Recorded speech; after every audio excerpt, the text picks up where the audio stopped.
Yeah, greetings everyone. Thank you for joining us once again. And apologies for us not meeting on last Monday. It was not because it was a Christmas holiday. It was because I was not able to be home on time, and therefore I delayed a bit. So thank you, Sister Tapua, Brother Windox, Sister Mina, for joining us today. And yes, let's proceed with our reading. I see Sister Mina has dropped. I think she'll be coming back. Also, we can go ahead and start our session for today. As we'll be looking at the opposition unity or alliance for democratic forces. So, please, Sister Tapua, if you are able, please read for us. And Merry Christmas to those of us who are observing Christmas, and Happy Kwanzaa to those of us who are observing Kwanzaa.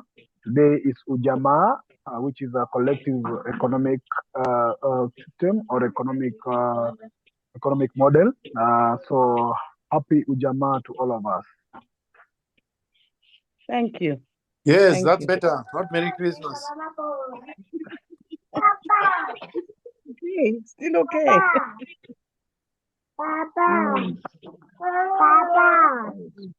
Start reading if you're okay with me starting to read. Should I start reading? Oh. Hello, should I start reading? Yes, please proceed. Okay. The title of the chapter is Opposition Unity or Alliance of Democratic Forces.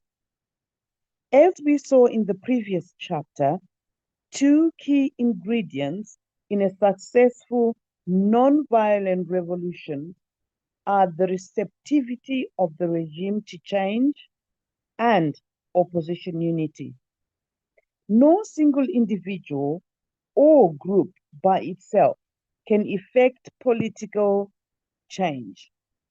It takes a united opposition or an alliance of democratic forces. At any moment in time, resistance to despotic rule comes from several sources: political parties, professional groups, student groups, church groups, business groups, trade union workers, and ordinary citizens, both inside and outside the country. But too often they operate separately or independently. Some advocate democracy, others intellectual freedom, and still others religious freedom. However, their activities are not coordinated. There is no concerted effort, no roadmap. The primary focus of all opposition groups should be to remove the despotic regime from power and establish a level political playing field. The despot will never establish a level political or economic playing field. Thus, when a transition process is being drawn up, all energies should be on the halting or changing that process. All other issues, such as who should be the president, what type of ideology the country should follow, a political platform, whether the country should have a new currency or a new flag, are irrelevant and secondary. These issues are divisive, and nothing delights a tyrant more than a divided opposition. If the despotic regime is drawing up rules for a transition to democracy, all energies must be focused on ensuring that the rules are indeed fair and just, and that the political field is level. An independent electoral commission is imperative for a free and fair election. All energies must be channeled to ensure that the Commission is indeed independent. This is not the case in Belarus in December 2010 presidential elections. Long-term dictator Alexander Lukashenko won handily because his government controlled the media, the intelligence agency called the KGB, security and police forces. In addition, the head of the Electoral Commission, Lydia Emoshina, was in the pocket of Lukashenko. Worse, the opposition was split between 9 opposition candidates challenging Lukashenko. They did not stand a chance. Elders Council. Yeah, kindly I go on? proceed because we read that one in the previous reading is what we read in our last class. So just go with the Elders Council. Okay. Elders Council. A great deal of coordination and calculation are required on the part of the opposition in crafting strategy to remove a tyrant from the ballot box. Sorry, a tyrant through the ballot box. Accordingly, there is an obvious need for some group, say an elders council, to coordinate the activities of all opposition groups to achieve focus and impact. In too many countries, opposition and dissident activities are disparate. Democracy activists and dissidents operate separately on an ad hoc basis. There is need to join forces and prioritize causes. An elders council is able to make this determination based upon the needs of the situation. Here are examples of such councils in the past. The gathering in Sudan in 1985. The Danube, the Danube Circle in Hungary in 1988. The Civil Forum in Czechoslovakia in 1989, led by Václav Havel. It included Prague-based members of the Chapter 77 dissident movement. Public Against Violence in Slovakia in 1989. The Alliance for Change, founded in Ghana in 1995, of which this author was a part, comprised 10 individuals. Amongst them were a lawyer, a university professor, a newspaper editor, a radio journalist, an activist, and a female member of parliament. There was no opposition leader in the group. We all signed a covenant. All in the group must eschew political ambition. No one may use any of the group to advance their own personal political or sectarian interests. All must hold the interest of Ghana supreme above all others. It was necessary to draw up this covenant to allay any suspicion opposition leaders might have had about our group. In fact, in 1995, I held a press conference in Accra, disavowing any political ambition and any interest in the presidency of Ghana or any other African country or any interest in a diplomatic or ministerial appointment. We decided that the ballot box was to be our main focus and the means to remove the Rawlings dictatorship from power. As such, we channeled all our energies into 3 areas. opposition alliance, which was required for a victory at the polls, the electoral process, a clean voters register, the registration of opposition supporters, public rallies, transparent ballot boxes, and voting free of intimidation and violence. And the media, in particular, FM radio stations, to get our messages out. Any such coordinating group must be composed of eminent persons who are capable of commanding respect from all parties and have no axes to grind and no political ambition. They should be able to reach out to all parties, political leaders, civil society group leaders, the media, the youth, and so forth.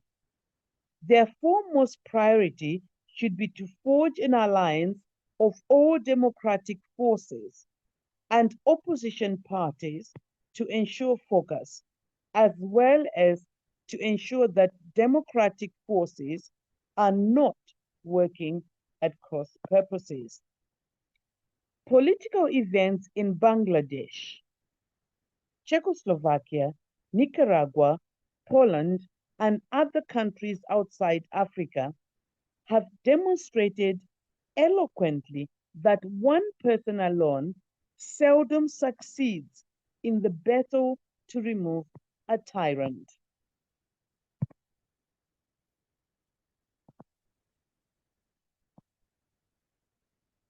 I'm lost.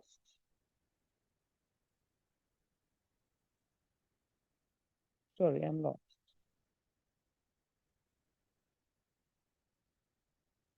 Where am I? Yes, thank you. I'll start the paragraph. Political events in Bangladesh, Czechoslovakia, Nicaragua, Poland, and other countries outside Africa have demonstrated eloquently that one person alone seldom succeeds in the battle to remove a tyrant, nor does one political organization, group, or organization. It takes a coalition of forces, groups, or organizations. This implies that coordination of pro-democracy activities is mandatory.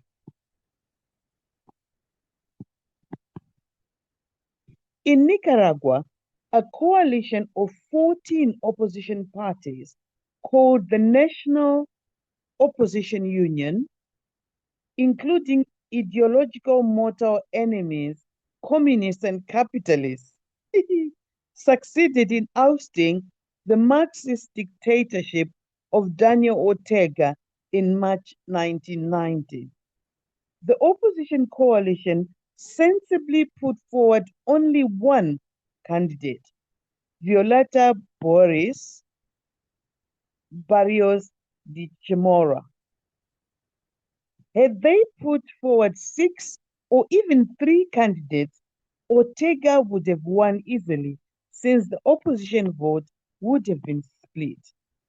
No matter how despised a tyrant, he always has some support base.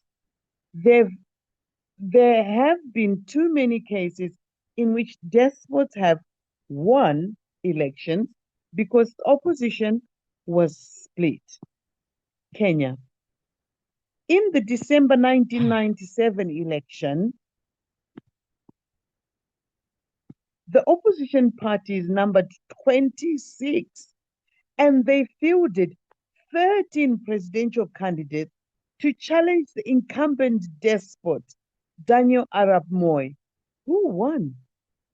Zambia, in the December 27, 2001 presidential election, the candidate of the ruling party, MMD, Levi Mwanawasa, won with just 29% of the votes. There were 10 opposition candidates. Ethiopia, in the May 2010 elections, 92 opposition parties challenged the despotic regime of Meles Zenawi, Belarus, in the December 2010 elections, there were 9 opposition candidates. To defeat a tyrant electorally, a coalition of opposition parties must field only one presidential candidate. If a coalition president is chosen, he or she should be restricted to 1 term of office. If an interim president is chosen to oversee the transition process, he should be barred from running in the coming presidential elections. Should I go on to rules of combat?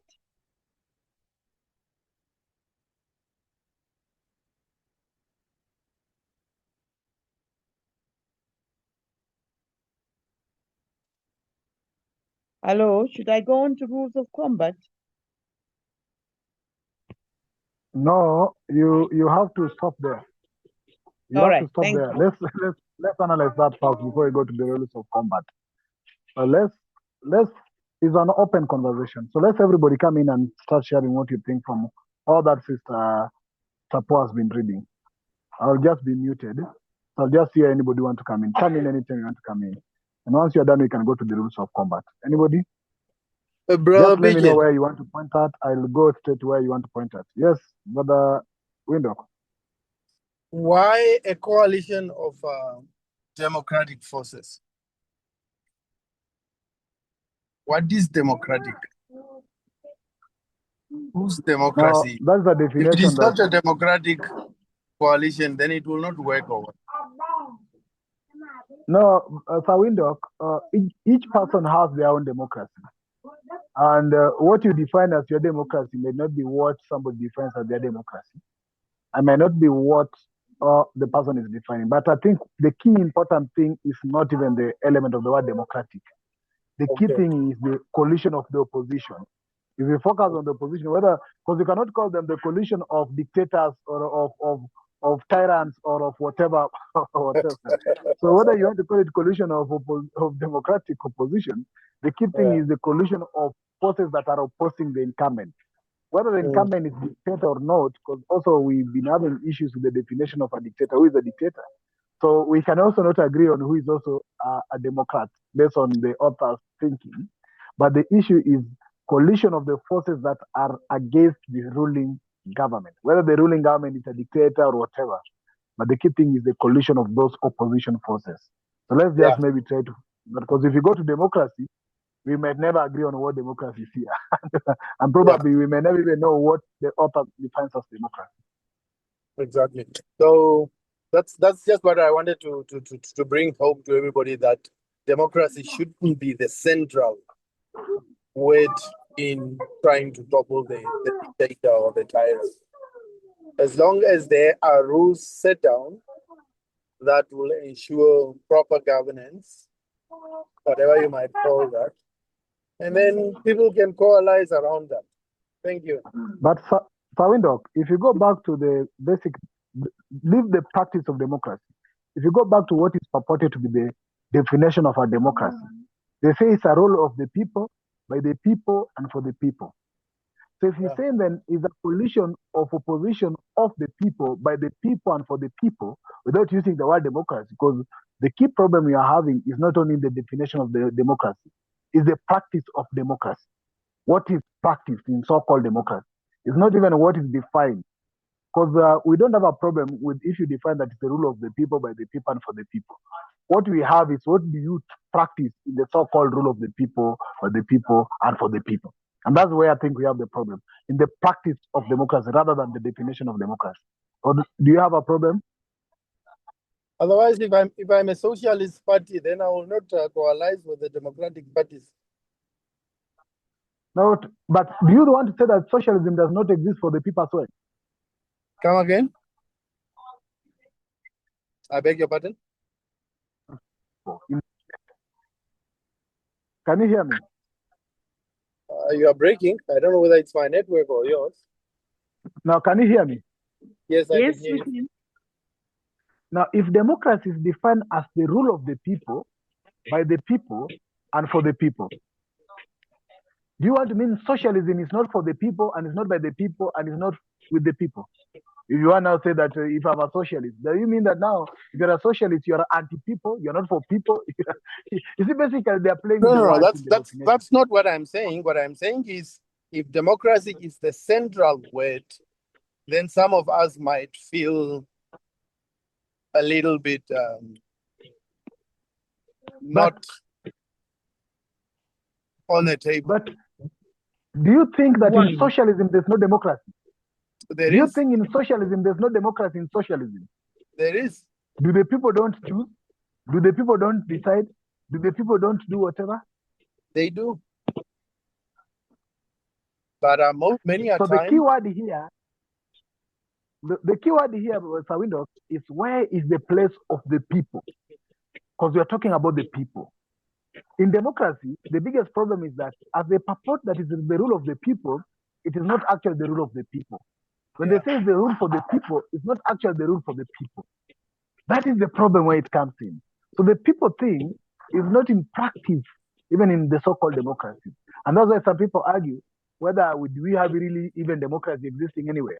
Because some people think that there's no even democracy before even you talk about which democracy. Because there's no pure even system where the people involved directly. But even in so-called socialism, the people are still the center of the conversation.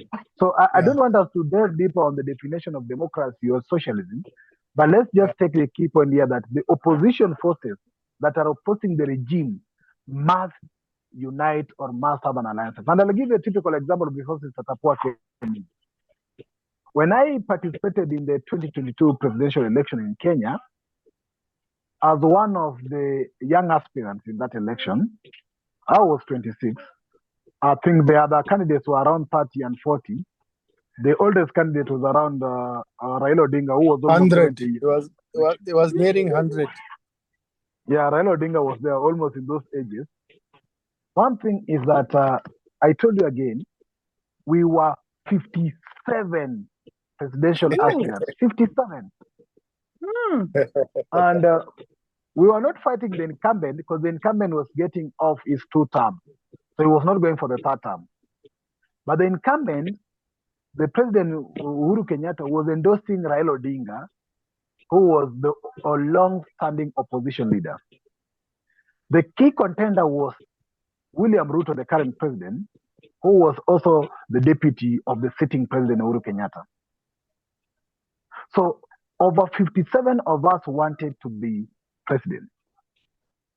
What happened is that 47 out of 57 were independent candidates. They never had political parties.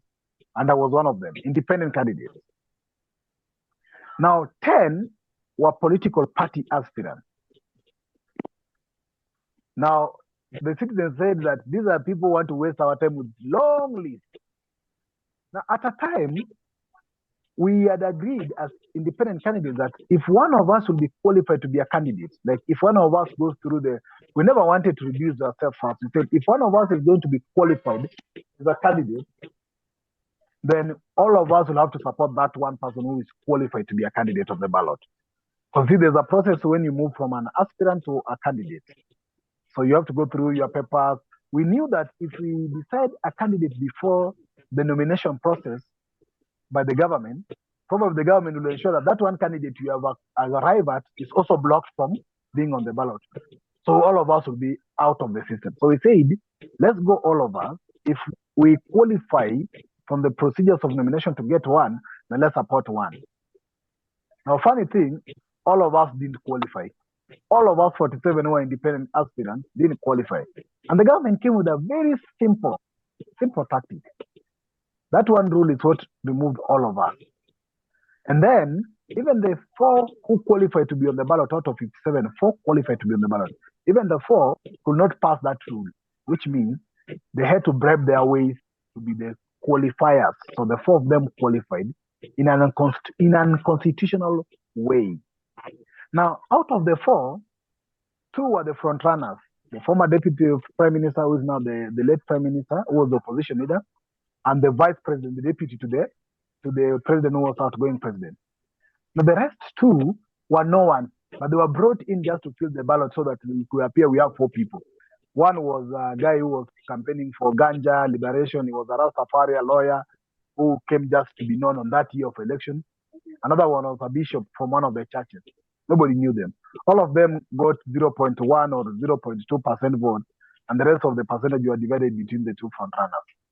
But then, when we were all not allowed to be on the ballot, we asked ourselves, now what do? Do we support one force who is not between the two? We never wanted Raila Odinga and William Ruto. So do we support one force out here? Then when we had several meetings, some of us say, no, I rather support Ruto. Somebody say, I rather support Raila. Somebody say, then I said, I wanted to be a president, which means I never wanted to support them. So the fact that I'm not qualified to be on the ballot, why do I have to support them? Why do you have to support Raila Odinga or William Ruto just because I'm not qualified? Therefore, I knew he was a bad person. That's why I was running. And the fact that I've been removed, I cannot support them.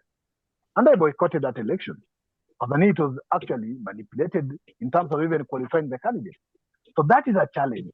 And today, in the 2027 election, we might have over 100 presidential aspirants. And we don't know how that's going to work to remove William Ruto, which is basically William Ruto might go back again to be the president because we might have over 100 presidential aspirants. But yes, back to Sister Tapua, and anybody want to speak? That was a scenario where I wanted to stay in Kenya because I was actively involved as a candidate in that election. Sister Tapua? I've got a hypothetical situation which does not directly refer to a despot. We are Pan-Africanists. We are trying to kick the neo-colonialists off the continent. We need to have concerted effort from all the different Pan-Africanists so that we act as one. Sorry, Sister Tapua. Yes. Let me just request Sawindok to chair for me a bit as you take other people's comment all around. Sawindok, please. You can just call names after Sister Tapua all around so people can share their comments. Thank you. Please proceed, Sister Tapua. Okay. Right. I was saying, because we're Pan-Africanists, and for me, we're trying to unite Africa, opposing the neo-colonialists and the leaders that we have who are pro-West. How do we coordinate ourselves so that we rally around a common strategy? Because what we're learning here is, in order for the despot to be removed, people have to give up their differences, which we know are a few amongst the Pan-Africanists, so that we are focused on getting rid of the neo-colonialists, getting rid of the leaders who are pro-West. And my question is, how do we go about it? What lessons can we learn from this section? Thank you. Yes, thank you, Sister Tapua. That is a question too difficult to be answered by me. But if there is anybody else in the audience who can help us to devise a strategy that would make us come together as Pan-Africanists to fight the neo-colonial presidents or the pro-Western presidents that are in office today, what would that strategy be? Apart from, however, no one is restricted to answering the question, but if you are at liberty to do so, please go ahead and do so. Otherwise, share your comments on the passage that we have read.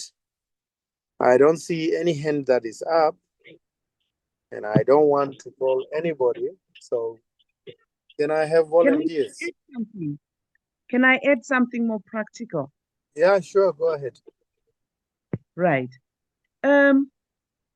I know there's been an effort to have Pan-Africanist groups, and if I'm mistaken, I need to be corrected here. Comrade Sipiwe, is it Sipiwe? Yeah, it's Comrade Baleka Sipiwe. Yes.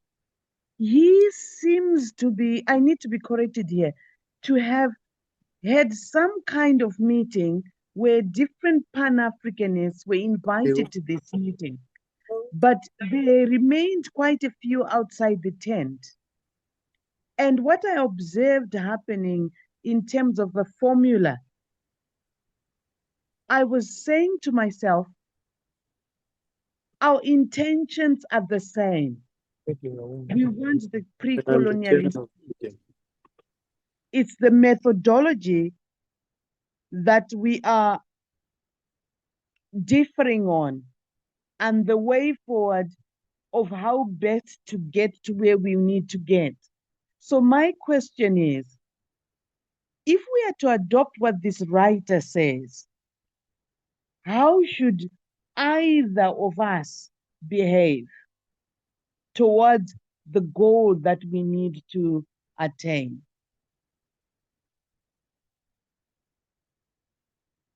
Because if I understood well, Brother Kwame was saying the formula does not help us, it maintains the borders. It's using the existing structures to try and get the neo-colonialists out. And we are trying to not use the existing structures to get the neo-colonialists out. And how do we, as people with the same intention, but using different methods, like what the writer says, where you have the capitalists actually allying with an unlikely bedfellow in order to get these guys out? What should we do? That's quite clear, I'll- Sister Akua. We Mhm. will wait on the House to have their comments. Yes, While we are thank you. waiting on comments, I think we have not accepted yet that the cause of Pan-Africanism is greater than us. In a way, we are equating ourselves because we are the drivers of the cause. We are kind of equating ourselves to the cause. And when we have to make that final decision as to who should survive, should it be me? Should it be the cause? We tend to vote as being greater than the cause. That's just a wild thought. Not a grounded thought, it's not a factual thought, but it's just a thought. So I cannot see proper, but there's a hand up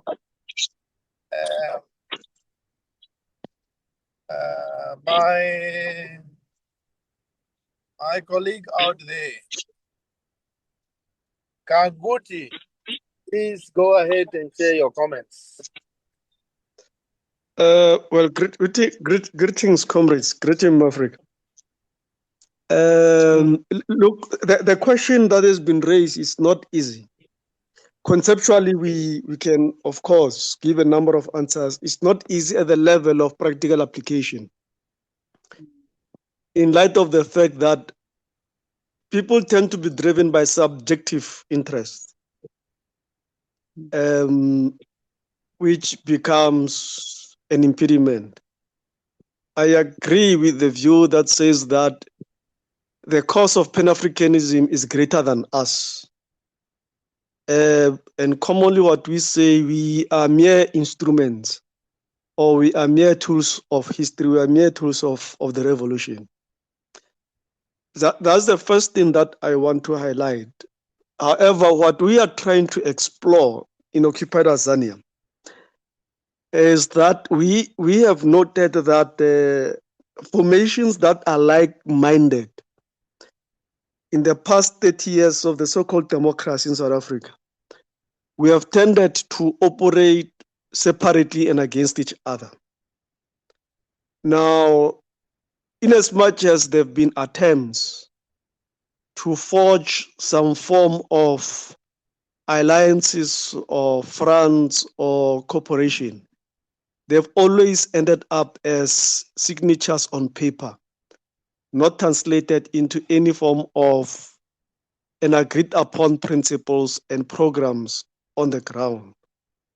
So what we are trying to explore is to explore a movement of movements where we will engage, identify and engage Pan-Africanist, Black consciousness activists and socialists, and identify and formulate principles that will characterize a movement of movements, where we will agree upon what should be a common objective we should achieve by when, and how do we avoid a situation of operating and organizing against each other, but we create the convergences around areas of common interest. The whole idea is that when you struggle and you've got joint campaigns, it's easy at times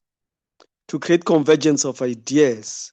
It's easy at times to raise people, for people to rise above subjective interest, and they embrace a bigger picture of a liberated Africa, united Africa.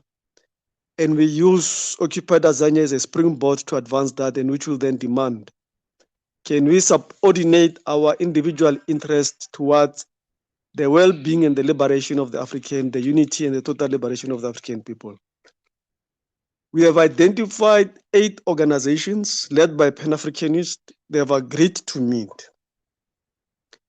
And we hope in that particular process, we'll reach a stage where, when it comes to issues of whether local or provincial or national government elections, we will not find each other competing against each other, but will unify our resources, efforts, and energies towards and based on a common program. That's what we're exploring, and we're learning from previous efforts that did not materialize, which became signatures on paper. Uhuru, thanks, comrade. Thank you so much, my brother. You are hitting the nail on the head.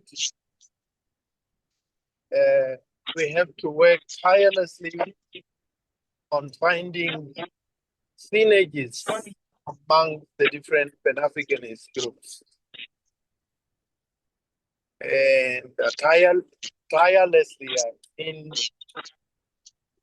we should never surrender. We should work 24/7. Can I have any other comment before I start going around calling names for comments on the passage? Comments on the question by Sister Tapua, contributions? Yes, Sister Tapua, do you want to come back? Please feel free and come back. Yes, I thank you don't see very any much. other hand. Thank you very much. I'm assuming that the previous contributor is South African. And my comment is just adding on to the examples that we've been given, where 29%, the despot gets 29% of the votes, which means the majority of the votes are against him. But because we've splintered ourselves, is that the case of South Africa? Because in my mind, I'm an outsider and my analysis might not be correct, that before coming into power, the Black South Africans almost spoke with one voice, despite being in different camps. And as soon as independence was announced, you get the split happening, for example, between Zuma and Malema and the ANC and everybody else. And we're now into different groups. And when you look at the interest of these groups, they have one common interest. But it looks like they're accentuating their differences instead of focusing on their similarities to such an extent that the white population, because it's coalescing around one idea, is coming back. And I'm thinking, how do we get around that? Oh, anyway, thank you. That's just a thought. Thank Can you, I Sister comment? Tapua. Brother Pigeon, are you back? No, it was me, Nkrumah. Can Oh, I okay. comment? Yes, please. Anytime. Anybody can Yeah. just jump in. You don't need to wait for a time to be called. Whenever you have a comment, just jump in. You are allowed. It's free. Okay. Yes, I'm an African It's free, but it's located in the southern tip of Africa. We call it Tanzania, not South Africa. A quick one. Malema EFF is not Pan-Africanist. Zuma is not Pan-Africanist. So formations that are Pan-Africanist will be the Pan-Africanist Congress of Azania, and those are closer to Pan-Africanism. It will be Azanian People's Organization. It will be Socialist Party of Azania. Those will be the three known common ones, but there are also a number of formations that comes out. So basically, you'll have to understand the ideological and political differences in South Africa, where we've got Pan-Africanists. Mandela, in our view, is not a Pan-Africanist. He's a proponent of Freedom Charter, which is a neoliberal a document developed by white liberals. And that's what Mandela and the ANC have been propagating since 1955. So those are deeper ideological and political questions. Also, ANC is a multi-class party, which have, of course, have maintained in the past 30 years a white supremacy and capitalist to prevail, which is inherently perpetuation of neocolonialism and them acting on behalf of imperialism, right? And they stand far from what we believe as Pan-Africanist positions propagated by Kwame Nkrumah, propagated by Sobukwe, Steve Biko, and so forth. So those would be your deeper ideological differences, which have been there since probably 1955. Others argue earlier than that, if you read documents by I.B. Tabata. So from 1994, when there were elections in this country, we have never spoken with one voice. There have been two voices that are in contestation, what we call the Africanist case, which is a Pan-Africanist case, which stands in contestation against the Charterist or Freedom Charter position. The Freedom Charter is Mandela. So those will be your deeper ideological distinctions that most of the people in Africa are not necessarily aware of. So when I say that we are engaging like-minded a political formation, I'm referring to political formations that are socialist, that are Pan-Africanist, that are black consciousness, purely because of there is slight differences among these three. And therefore, when principles are formulated to define areas of convergence and where we can collaborate and how we can wage a common struggle against the neocolonial state. And the neocolonial state is a state that is governed and led by the ANC of Mandela and Zuma and Ramaphosa. And these are agents of imperialism in our view as Pan-Africanists in South Africa, in occupied Tanzania. So we are then speaking about those formations that still believe that African people are landless, African people are propertyless, African people face social degradation and a state of servitude. The administrators may be black, but they're still servants of white supremacy and capitalism. And we are then engaging those particular formations that are like-minded, so that through struggle, based on common principle, over a particular period of time, there will be convergence to an extent that come local government elections, we don't contest each other, but we direct all our efforts and resources to achieve a state where we've got a common representation and we're able to have one voice as Pan-Africanists and as revolutionaries. And the same, if we succeed with local government, then we are able to invest and multiply our effort towards national and provincial government. That's one aspect that I wanted to probably clarify. Thanks. Thank you. Sawindok, allow me Yeah. just to come briefly. You'll do the sharing still, Sawindok. Yes. But just to notify you that Brother Kagugi Nkrumah is the new Secretary General of the Pan-African Congress, the PAZ Azania. He was the newly elected Secretary General. So we have the Secretary General of the party speaking here with us. Of course, he is sharing his opinion and probably is also sharing the thinking of what the PAC is thinking. But yes, thank you, Comrade Kagugi, and congratulations for your election to be at the helm of PAC. We hope you will now help us also still redirect PAC back to its former vision of the founding fathers. But yes, Window, please proceed with the sharing, just briefly. Yes, thank you, Brother Vijay. Thank you, Comrade Nkrumah, for your comments. Still, I see two hands. Brother Coco. Wow. Merry Christmas. Stop saying Merry Christmas to me, please. I wanted to hear that. Did you want to annoy me on purpose? I wanted to hear that. I will remove Please your go ahead. privileges. I will remove your privilege. Don't forget, I'm the one who brought you to this part of the state. Please go ahead. Okay, thank you. Khahudi, where are you from? The broad statement where I'm from, I'm based in Gauteng. Gauteng. I wanted to know whether you are Mosotho of Leboa or Motswana or Mosotho of Borwa. I'm very speaking African from Limpopo, Okay. Royal House. Mosotho of Leboa then. I am Mosotho of Borwa. Mosotho Amushwesh. Nice to meet you, my brother. Tobela. Tobela Baba.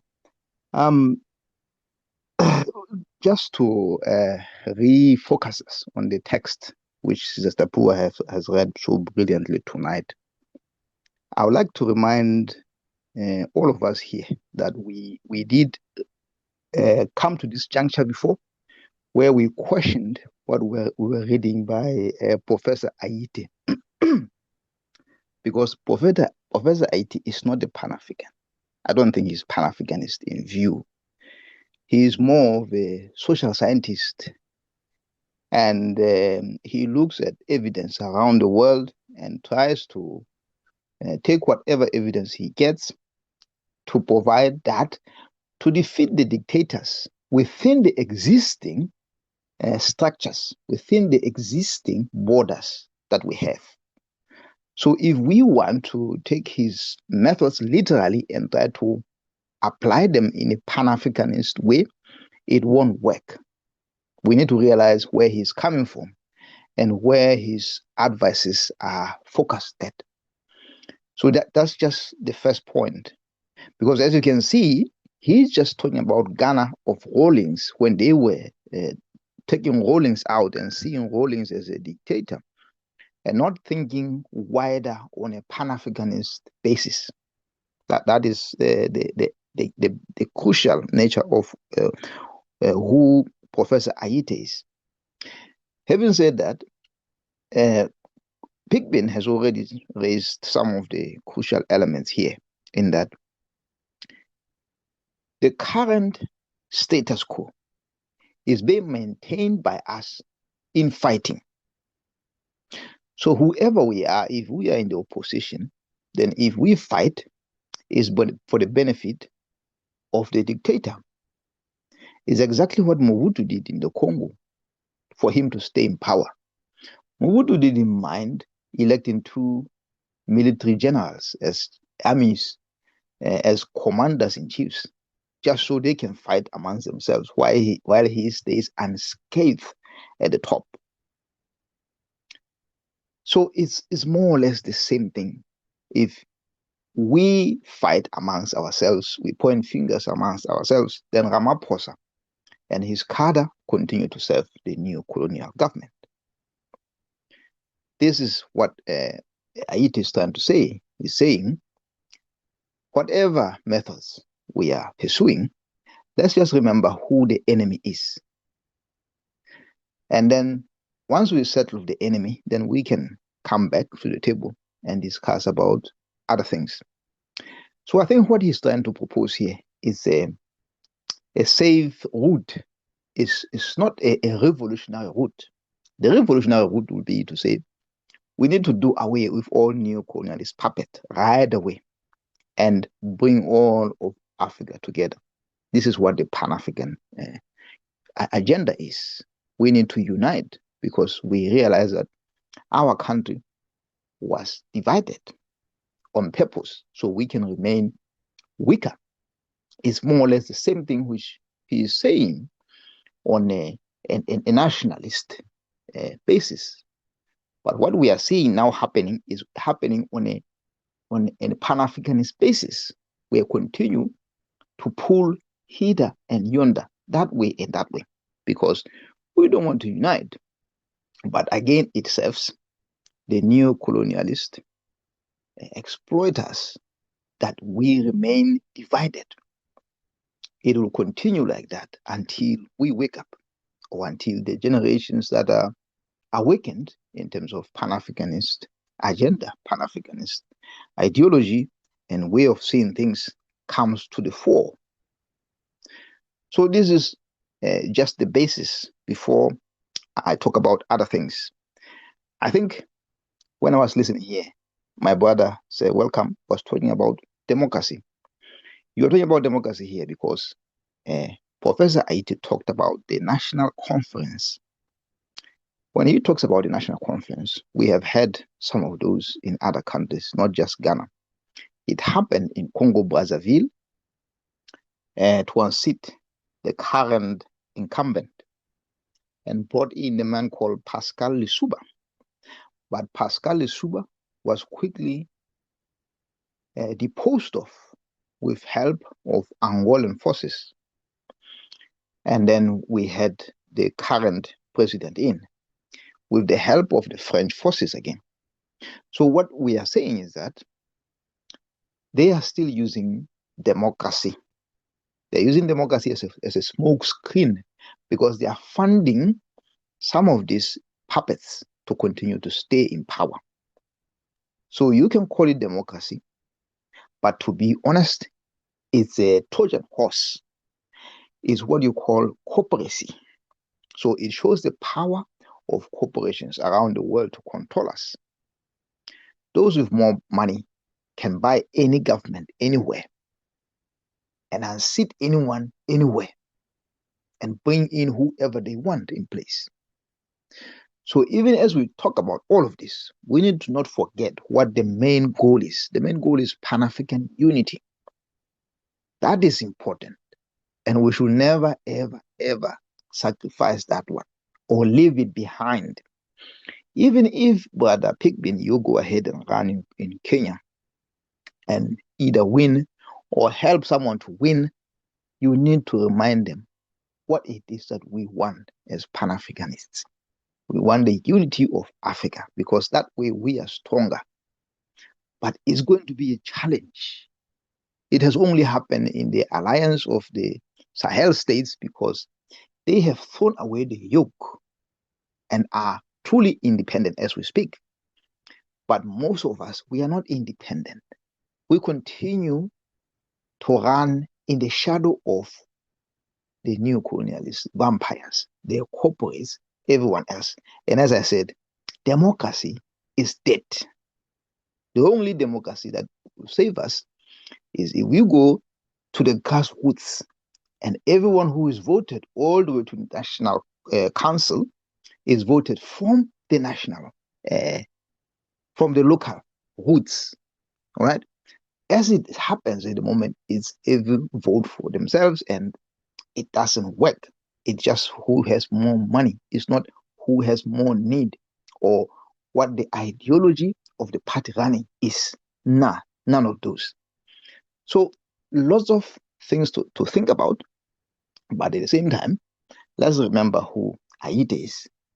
We are just trying to listen to what other people are saying.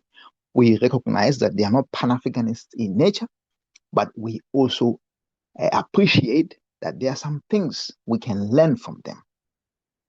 Allow me to rest my case here. Thank you, comrades. Thank you, Brother Coco. Thank you so much. Maybe one point that we have not highlighted enough from the beginning of this conversation is the role that continues to be played by the West and the neocolonials themselves in making sure that their puppets continue to be in power. Thanks for highlighting that, Brother Coco. I think it's a stepping stone for the meeting to build on.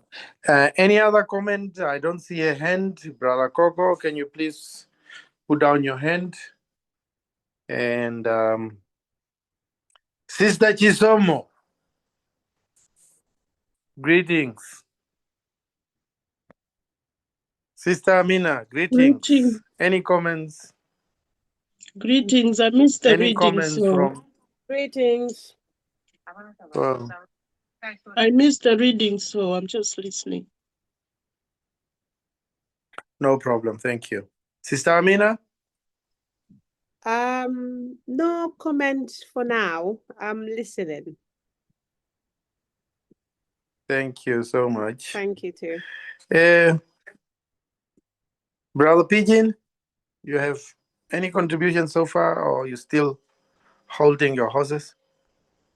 Sister Dabua, come in. You are more than welcome. Okay. I'm just going to summarize what I'm hearing people say. We're saying that some of the groups that we come into contact with might not be Pan-Africanists, but for the short term, they take us on the next rank on the ladder to where we want to go. And my understanding is that whilst these people around us identify a common enemy with us, the differences that we have should not stop us from working with them to bring down the enemy, as it were. And then we can discuss after that the direction we're going. Because the danger is if we're worrying so much about each other and what's going to happen in the future, we miss the present. The present is we don't want the type of government that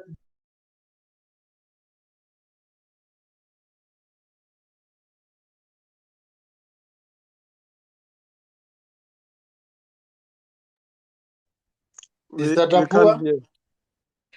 Sister Dabua, come back, please. We miss you.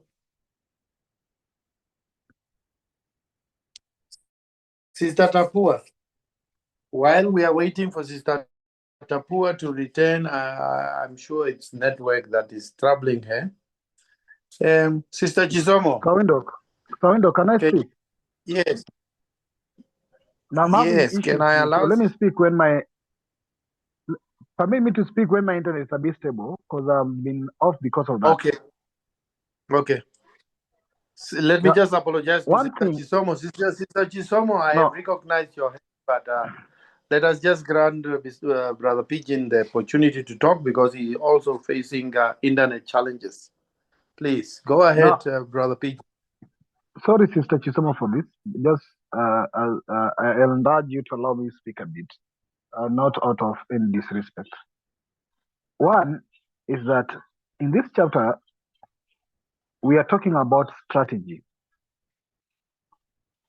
Now, whether we agree on the strategy or not, Dr. It is presenting for us the strategy think of. And in this particular reading, we're looking at one of the strategies proposing that they need to be a council of elders. Now, elders council, from the word of it, sounds something we could endorse or embrace because it's a bit close to our culture, a bit of tradition as Africans. Council of Elders. And he's proposing something that I'm learning from here. You know, politicians, and that's the problem I need to do, various of us who are still aspiring for presidency in this country. Politicians will always have their self-interest. And no presidential aspirant has an interest of someone else. And the group of council of elders is very important so that at least they can guide the group. And I think he's also said very well that whoever has been part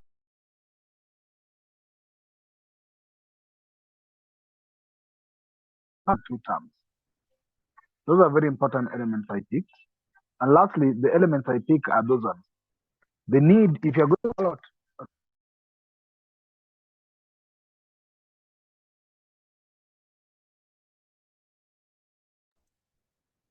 Is everybody else there? Apart from Brother Pigeon? Yes, we're listening, yes. Yeah, I think Brother Pigeon is gone. While Brother Pigeon has faded for a while, I would love to pose a small question. Dr. IT and Brother Pigeon are talking about a council of elders. That would be a council of elders under what formation? Is it a council of elders under a political party system, or is it a elders council from a royal house, or it's an elders council from what type of formation? Just in passing. And Window. yes, please. Yes, you are back. I can answer your question. He's saying a coordinated council of elders should compose of, is given the list of what should then compose that council of elders. Not actually in any direction. He says those people who hold various parts of the country in various sectors. So he said, for example, you need to have newspapers, editors, you need to have activists, it was giving what he did in his country. But there's a group of individuals who are not interested in any of the political positions can guide or direct the coordinated effort of opposition. So there are eminent peoples in the society, whether they are kings or whether they are chiefs, whether they are some opinion leaders, whether they are whoever they are. But these are a group of respected people in the community in whatever sectors they are working on. So those are the people who should be brought together to bring the opposition leaders together, because all political parties and aspirants are for their interest. And if you tell them, come and sit down together and we agree, they won't agree and they won't sit down. But if they're a group of these respectable individuals, and each country have a group of respectable individuals, whether in terms of their integrity or in terms of their past track or in terms of their records, there are groups of respective individuals who can then, who need to be found, who need to form this council of elders. And their work is actually to give wisdom to the groups that are trying to oust the government. The problem is that the government will buy them before the opposition. Their price, the government will buy them. So at the end of the day, they go to the government side. That's what I wanted to come back on quickly. Thank you. I might not be able to speak again until the meeting ends due to my problems in my connection. Back to you, Sir Windhoek. Thank you, Brother Pigeon. Sister Chisomo, sorry for holding you long. Please go ahead and share your thoughts, your views, your comments, even your question, if there is any. Thank you.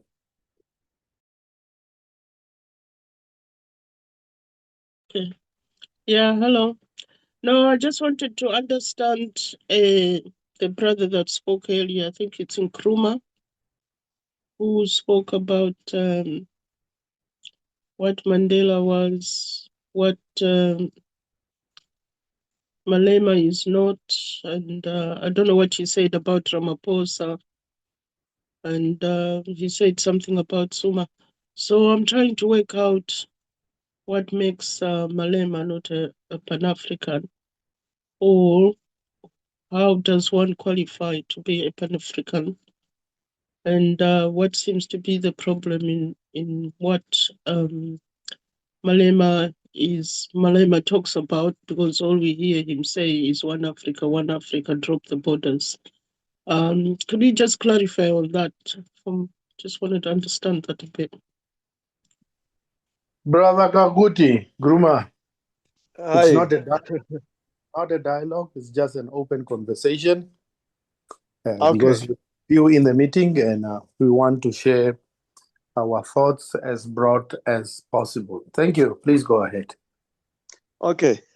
Firstly, Pan-Africanism in this country in the past, I think, 15 years or so, 15 years, 20 years, yes, it has been one of the growing and popular theory ideology in the country, and more in particular among young people.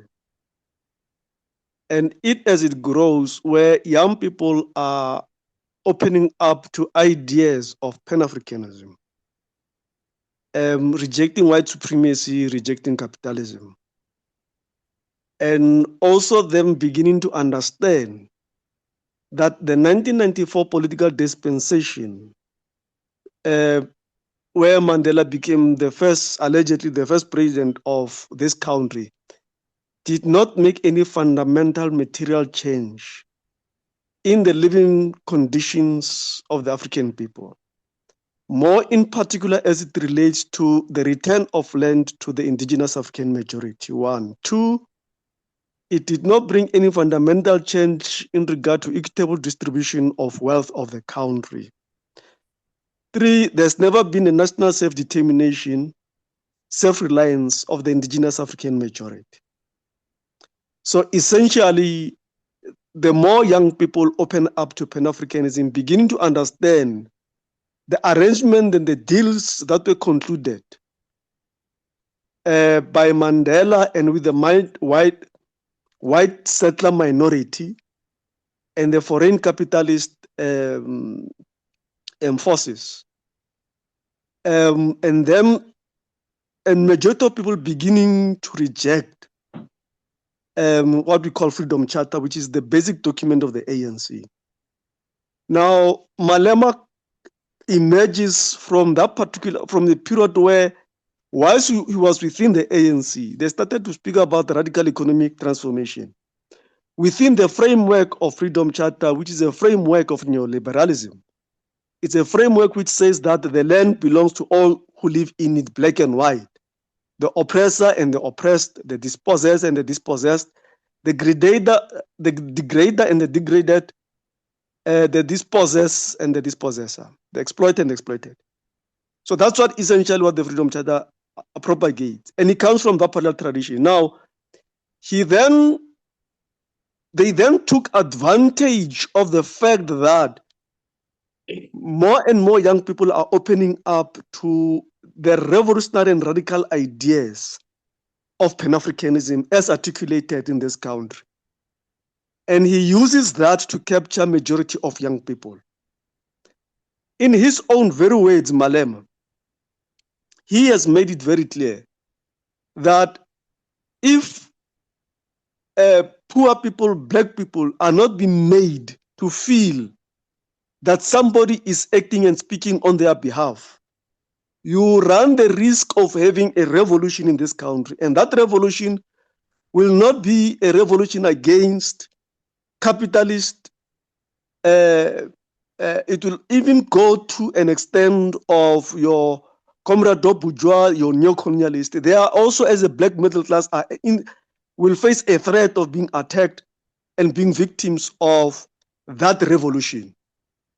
And therefore, their role as Malema and as EFF is to make black people to feel as if they are being represented and somebody speaks on their behalf. So effectively, they are there to contain and neutralize what can potentially become a revolution from the bottom up, right? Just to draw a picture of the Malema that you hear, him speaking all these things of Africa must unite and all those particular things, right? From the beginning, whilst he was still in the Youth League, he's been anti-Pan-Africanism. But because of now, there's a growing tide of young people embracing Pan-Africanism. He finds himself having no other option but to speak which is popular amongst the people. When in substantively where he stands, he's not a proponent of Pan-Africanism. He has condemned a number of African leaders and changed his weight tomorrow. He's not a reliable character around Malema. So we can get a number of indication, documentation, or videos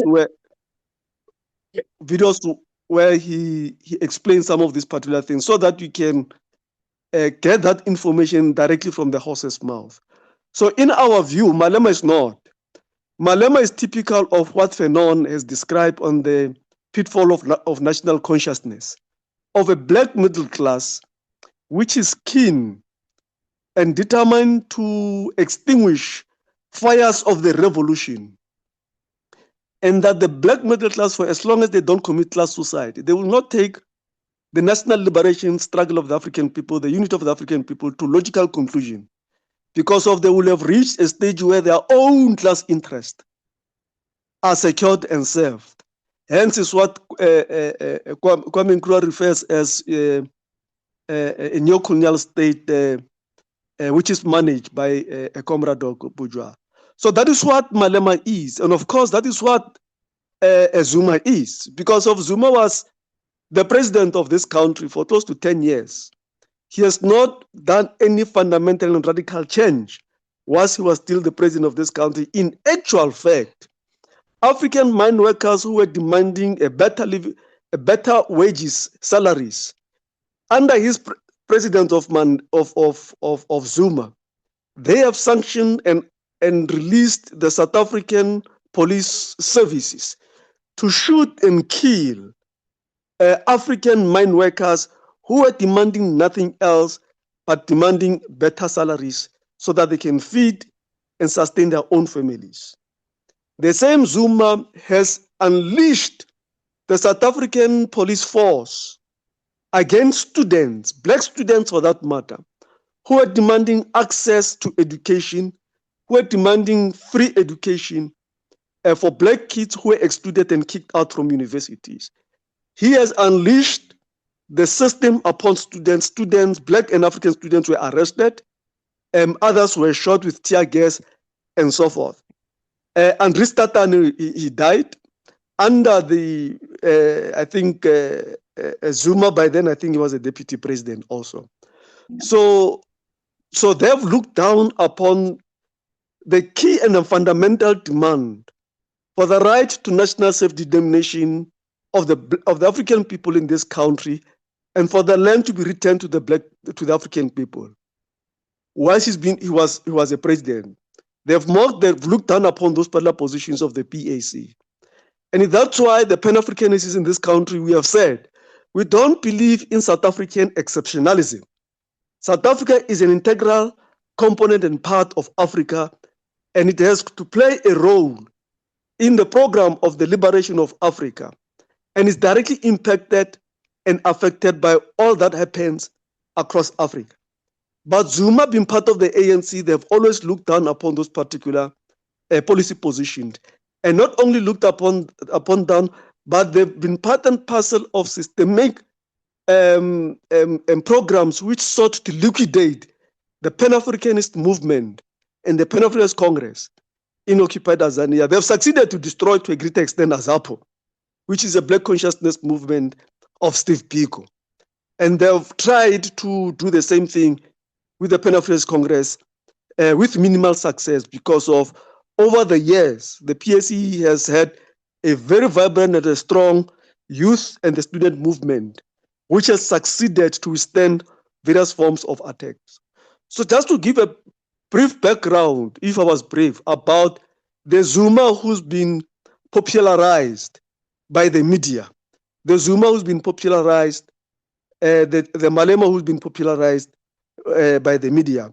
But the genuine forces of Pan-Africanism, they don't enjoy media coverage, and so that the Pan-Africanist ideas become known, and proponents of Pan-Africanism are known.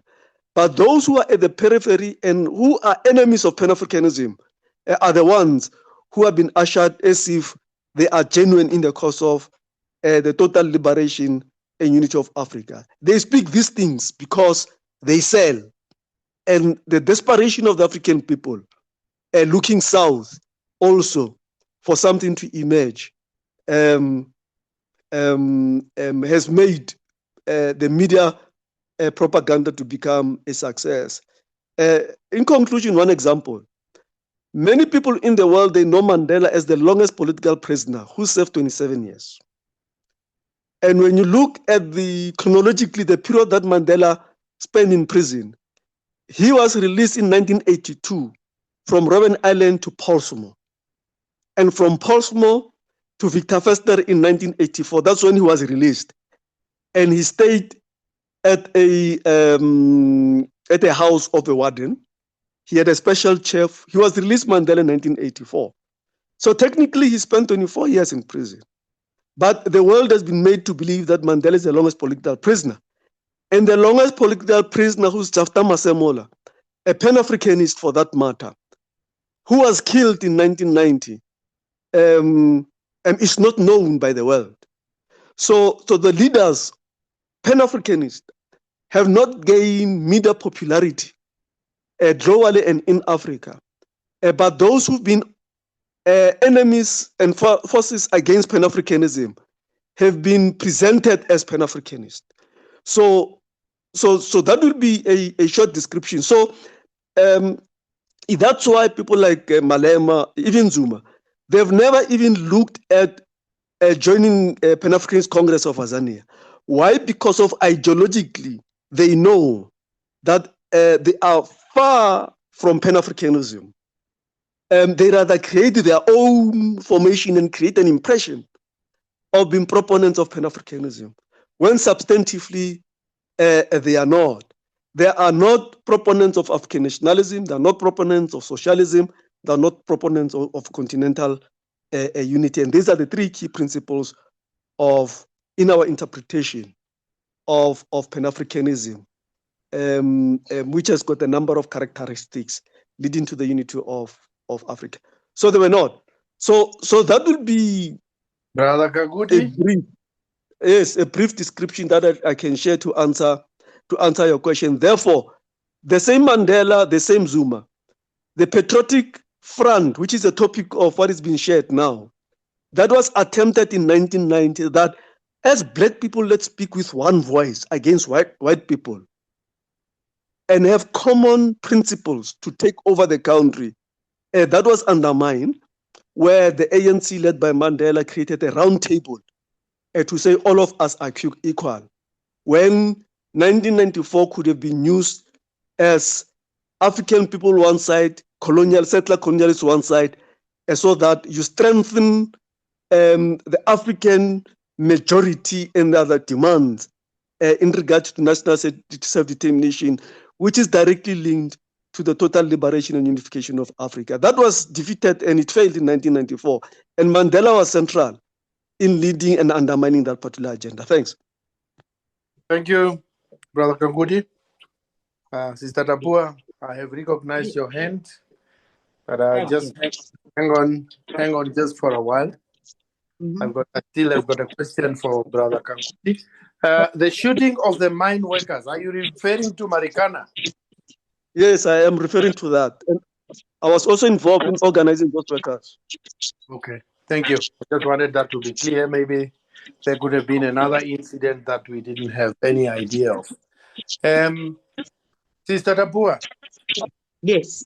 Come on in. Thank you. I've got a question for my brother who's just spoken. Be that as it may, because you're stating what are facts from your position. What's the strategy? Because according to this writer, we've not discussed whether we agreed with them or not. There needs to be a point where for a kilometer or half. You work with what you have to take you to the next level. How are you, as a Pan-Africanist, looking at other people who are not Pan-Africanists, planning to work towards attaining the freedom and liberation of Africa?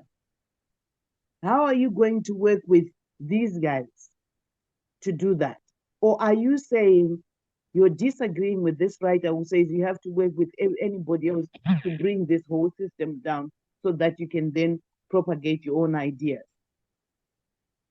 Because what I'm hearing you say is this was tried, it didn't work, people let down.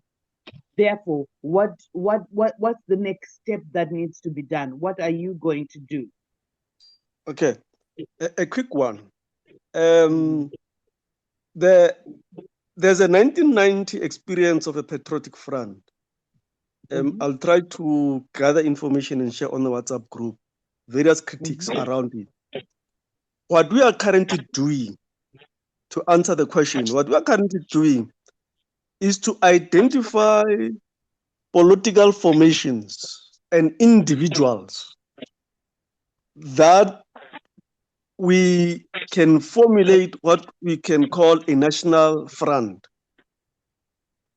A national front which becomes a movement of movements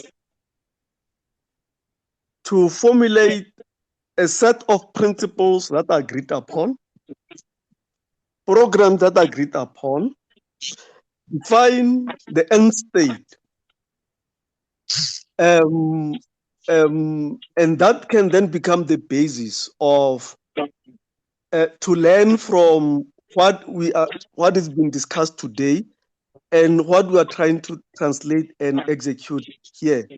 There are political formations, there are individuals who are of like-minded from a number of political formations and social formations that we can create a national front. But I'm a strong believer that when you wage a battle, you must move from a position of strength so that you are able to sustain and advance and propagate a national front to become a reality and to deliver. Having learned from your 1990 bitter experience, people who are like-minded in quite a number of areas have got a greater chances of success than having a broad church approach where it is everybody and you pull everybody, then others then betray you because of you are not like-minded. But those that share some common principles, values on quite a number of things stand a greater chance of working together to create a national front, to sustain a national front. We have done that before at universities as students, and I believe that it can be done again, but with like-minded political formations that have got a historical consistency on matters that relate to Pan-Africanism, Black consciousness, and socialism. Do you believe that a person's position can change? Do I believe that? A person's position can change from being non-Pan-Africanist to being Pan-Africanist? Yes, I do. I do. If you do, would you then work with a person like that? Or you'd say historically, this is them? Look, some people to change, their change is a dependent variable of the environment that they find themselves, as to whether are they exposed to enough engagements that exposes them to a particular political line of thinking and interpretation of issues. I mean, the Secretary General of the second biggest trade union in this country, South to Zwelinzi Mavavi, if you know him, he has recently embraced a Pan-Africanist thinking based on the fact that there are PAC activists within the Trade Union Federation who have been exposing him to a Pan-Africanist language and interpretation, and what do these particular concepts mean? Like the right to national self-determination. What does it mean? The unity of Africa, what does it mean? So those types of engagement impacted upon him to an extent that his hostility towards PAC and Pan-Africanism was not only reduced, but he reached the stage of embracing it. We were invited to present to their central committee around Pan-Africanism and internationalism. In the past, this wouldn't have happened, but it's happening because of he has started to open up on Pan-Africanism and understanding that Pan-Africanism is not only progressive, it's revolutionary in quite a number of things. Yes, I do. And I subject that to that it does not happen on its own. People must be exposed. People must be engaged. And through that particular process, systemically so, you stand a greater chance of converting people into Pan-Africanism. And this is one of our key programs to heighten consciousness of the vast majority of people to understand Pan-Africanism, to embrace Pan-Africanism, to associate with Pan-Africanism, but also to form part and parcel of a struggle wage that relates to propagating and advancing the revolutionary ideas of a liberatory ideology, Pan-Africanism. Okay, because my last point would be, considering how the internet is influential, can someone be converted to Pan-Africanism not through PAC or association with any political parties, but through exploration of the vast amount of information that's on the web? And if it's possible, is it then possible for organizations like the PAC to work with people like that? Yes, it's possible. We are using social media in various ways to reach out to as many people as possible, to expose to people to as many people as possible. In actual fact, with the media and publicity team discussions that I had, a meeting that I had, we said that our strategy in regard to content becomes important, so that we generate content that can heighten consciousness of people, that can teach people, that can attract people, that can open up people and expose people to quite a number of issues. There are people who are interested in economics. There are people who are interested in culture, in art, in music, across a number of areas and within the society. So we must be able to reach out to as many people. We must not be dogmatic in approach and look at people who are activists in political terms, but we need to formulate our content in a manner that it can speak to as many people as possible. That's why we are also targeting poets, so that we use their artistic abilities, people who are singers, rappers, all sorts of creative ways to reach out as many people as possible, and use social media to generate greater impact. That's part of our strategy that we have adopted. So effectively what I'm saying is that we attended Kwanzaa, by the way. We attended Kwanzaa and to explore how we can utilize as one event to that theme. Last year, we identified and we had close to 20 organizations that agreed to support the anti-imperialism campaign that we initiated. That was for the first time after 30 years, where we've got 30 different organizations across study groups, study cycles, youth, trade unions, community-based organizations, and so forth and so forth. And all of them, they are either Pan-Africanist, Black consciousness, socialist, or these are formations of people who love Africa and want to identify with anything that relates to the African people. And these are the small bricks that we are laying. So to build a formidable Pan-Africanist movement from the southern tip of Africa and expanding in terms of advancing. So what I'm saying is, yes, we do. And then those who identify with us as we organize events, they will come out and start to identify and join our activities. Others will initiate activities on their own in propagating the ideas of Pan-Africanism as articulated by Kwame Nkrumah and Robert Sobukwe and many other Pan-Africanist leaders. You hear me? Yes. Thank you very much, because I think your conclusion to my questions has been heartening, because what I'd heard at the beginning was a denigration of other people who might have misstepped, whether intentionally or not.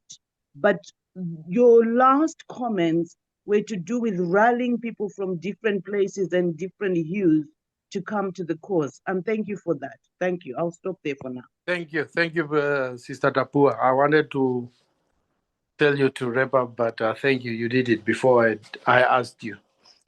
Brother Kankuti, thank you once more for your comments. They were really insightful. And I don't see any other hand up. Brother Pigeon, if you are in a position to take over and make your last comments or your concluding comments and any other announcements, if you like, please feel free and do so. Are you in a position, Brother Pigeon? I think he's just put a message out to say he can't speak. Oh, okay. Yeah. Being that and he wanted to close the meeting. I think we are coming towards the closure of our meeting, but maybe I can make one small comment. Mr.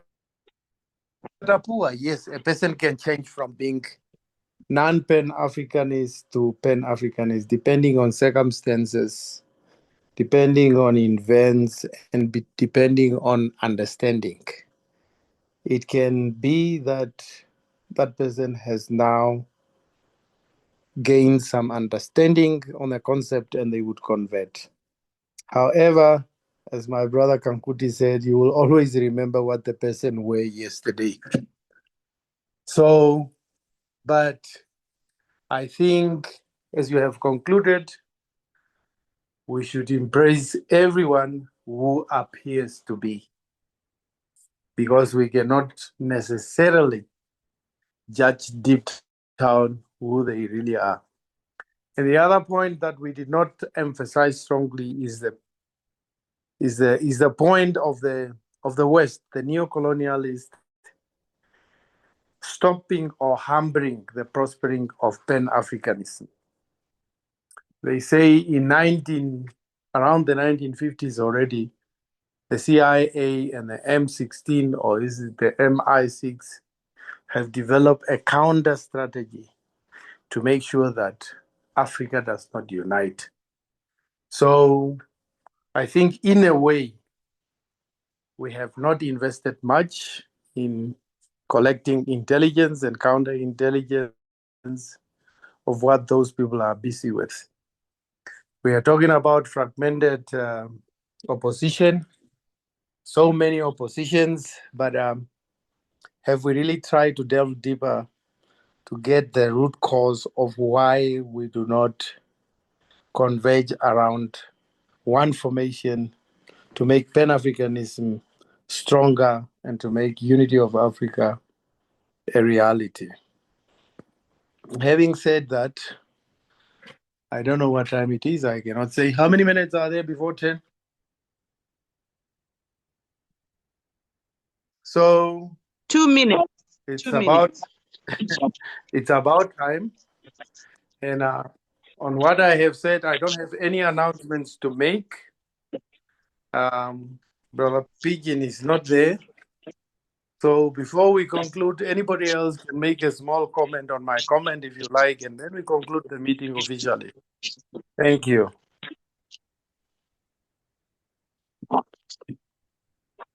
What I've learned from this meeting is we have to work with the conditions and the situations that we're in, despite those conditions or situations, and remain focused on the goal, because otherwise we're going to be fighting each other and the divide and rule continues.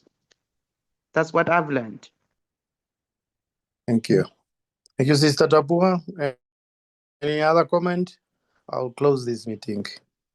Any other small comment? 30 seconds. No comments. Thank you, everybody, for having